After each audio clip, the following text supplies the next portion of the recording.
The consequences of living with obstetric fistula are multifaceted and very devastating for women, especially those living in poor resource settings. Due to uncontrollable leakages, the condition leaves women with peeling of skin around their private parts, and the wetness and smell subject them to stigmatization, ridicule, shame, and social isolation. This is a brief story of Mukunde Angelique, who has braved 3 surgeries to treat fistula, a condition she got due to complications during childbirth. I would stand up and urine would just flow uncontrollably. Wherever I would sleep or sit, it would just be wet all the time.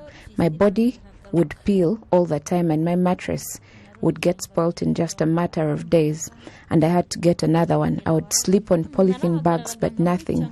I had sustained damage to my bladder, and I was operated on, and I was discharged. When I went home, the fistula opened up again, and I had to be readmitted to Kanombe Hospital to undergo surgery again.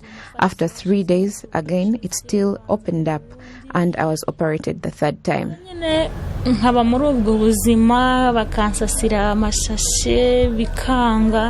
This is no exception for 18-year-old Fiona MUTESI, not real name, who battled fistula for a year and a half after giving birth to her baby at the age of 16. At her age, her pelvis muscles were not strong enough to support childbirth, which resulted to damage of her rectum.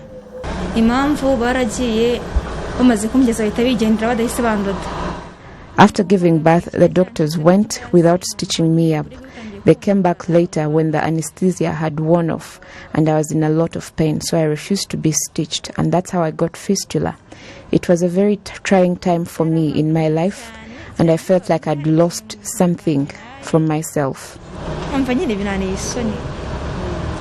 Obstetric fistula is characterized by an abdominal passageway between the vagina or the uterus and the internal organs such as the bladder or rectum, as Dr. David Mwesije, a fistula surgeon, explains. It's a trauma to the path where the baby tries to pass.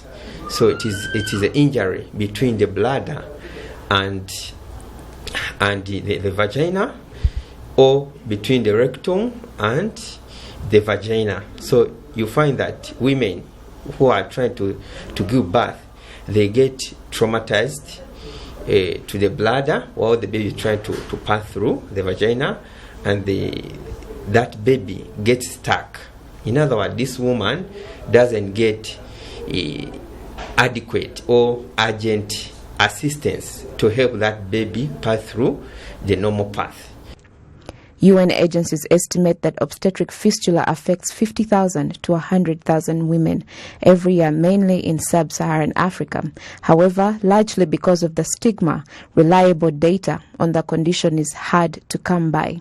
This is coupled with the issue of very few specialists who can repair fistulas, with most hospitals relying on visiting expatriate surgeons. And even you have very few surgeons. Like you find that doctors who are experienced in operating these fistulas, there are very few.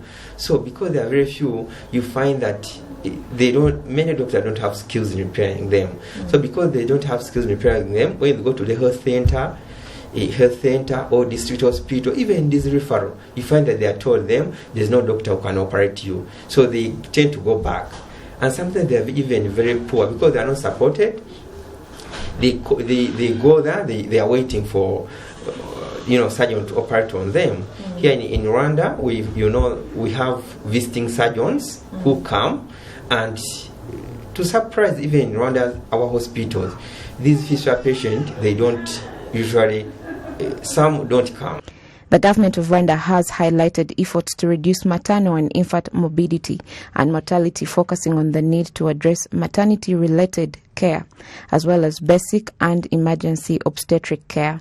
So we are organizing some specific session for repairing fistula, and we are starting by mobilizing population, work with community health workers. As you know, there is a stigma around fistula, so we are using community health workers to identify those women and bring them to those hospitals. During that period, those sessions, it's also an opportunity to train junior physician, obstetrician, because it's being most read by more experienced gynecologists. According to the World Health Organization, obstructed labor accounts for up to 6% of all maternal deaths, and it is estimated that more than 2 million young women live with untreated obstetric fistula in Asia and sub-Saharan Africa. Reporting for RTV News, GLORIA MUTESI.